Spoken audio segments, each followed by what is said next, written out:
Team USA, and that was a big part of your success? Yeah, I look at Kelly and Deandra and Kristal and Shannon, and I look at how just the time that they've spent on Team USA, and really for myself, that it was a great stepping stone into some early success on tour. And I think that's why we're seeing some of these players here so soon in their bowling career. They come out with a lot more experience than they used to. Absolutely. I mean, you just don't have to jump out here and try and figure it out. I mean, like Kelly said, I mean, especially in the men's tour, you'd find that you had to be out there a few years before you could win. And absolutely. I think it's certainly more important now with learning the equipment and learning the way that it works and the different patterns. 20, 30 years ago, you just get the ball and you make it work or it doesn't work. But there's so much technical aspects to the game now. A big shot by Kristal Scott. Now the biggest shot is coming up, Jan. The shot in the 8th frame, she pulled the ball in the 6th frame and left a 3-6-10. She needs to make a good shot, give herself a chance to strike here in this next frame. This was a beautiful shot, straight over the target. She had good speed. The projection was down the lane. She needs to make sure this ball gets down the lane, has a chance. Just put it in the pocket, She's down by 20. She can reduce it to 10 if she strikes on this shot. That looked better off her hand. Oh, that was a nice shot. Got it down the lane. Yeah, it's in that kind of no man's land. If it hooks a little bit higher, you get the solid strike. If it stays out a little more, you get that swishing strike. But the half 10 was something that all the players had to contend with all week, as we talked about earlier when Carolyn was up here. Kristal actually came through 3 years on Junior Team USA before going to 2 years on Team USA. One of the coaches with Junior Team USA, and we're watching them progress from junior team to the adult team, and now with hopes of a women's tour back, finding success there, that'd be great. You bet.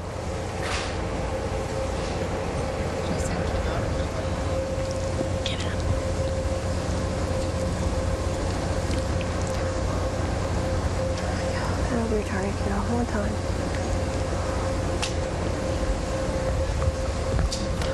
Over your target one time. That's got to hurry. Another 10. And we knew it. Everybody knew Carey would be the question in some cases, and proving to be true, the 10-pin standing again. She moved out a little bit this game. Her ball's hitting right around 13-14 board at the arrows. Going to the spare ball, hard and straight.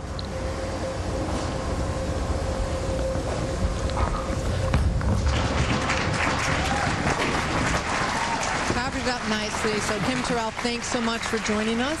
Congratulations on a good week, and thanks for all you do for the sport. Thank you so much for having me. Okay, Marshall, getting down to the wire here. Kelly Kulick in the lead by 19 pins. Stepping up in the 9th frame. And she knows there's still a lot of work to be done.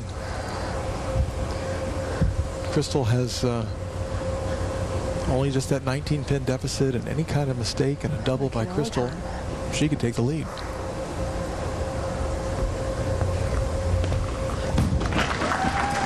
Up the hill, carry, yeah! All right, she's really staying in the moment. She's going one more time. She's not thinking too far ahead. Just trying to get that one shot at a time. She sets herself up in the 9th frame with a big, powerful strike. Really rolling the ball nicely. And take a look at this tasty reaction.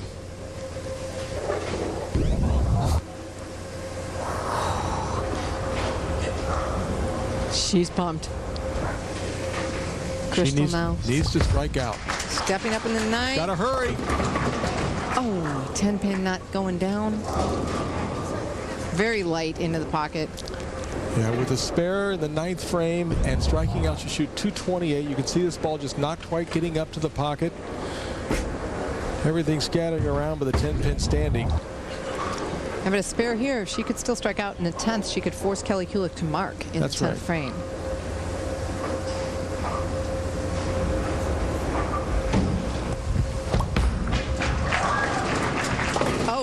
Oh, that was close. That's why they use those balls that don't hook. I wonder how much, she told us so much how she likes team bowling. since for the players so much into the team bowling, much more than individual, because she said individual is so much more stressful. You don't have anyone to back you up, to pick you up, to talk to. And I wonder how she's feeling the stress right now out there all on her own. Well, I think she enjoys the team bowling. She's used to the team bowling, but she's certainly good enough to, to stand on her own 2 feet. All right, she's not done yet. No, she's not. Get the strike here, force Kelly Kulick to make an appearance in the 10th frame and get a mark.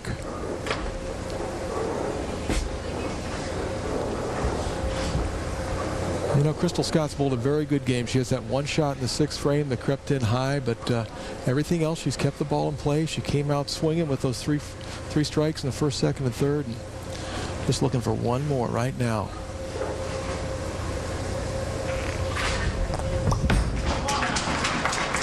That's a nice shot. All right, I'll tell you, it's a great performance by this young lady. It is impressive. She said her strength was staying in the moment, and she's doing that. That ball, much better projection. You could see it out onto the lane about 3 or 4 feet before it hit the lane. Just held that pocket, 10 in the pit. Beautiful shot. Kelly Kulick watching, knowing what she's going to have to do.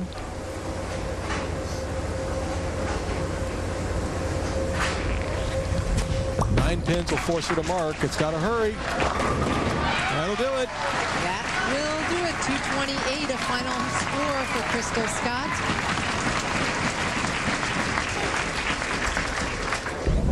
She got a little more hand into this ball. You can see it right at where she had it the previous shot, but it really drove in hard. Powerful shot from Kristal Scott. So Kelly will need a mark and 1 pin. Make a good shot, kiddo.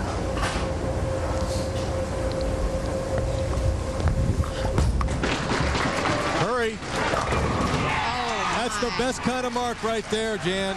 and that was well right, wasn't it, of where she's been playing? Yes. That ball was about a board right of where it had been hitting.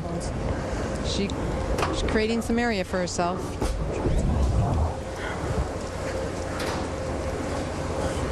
Look how far it went down the lane before it broke back. Well, she needs 1 pin. I think she can do that.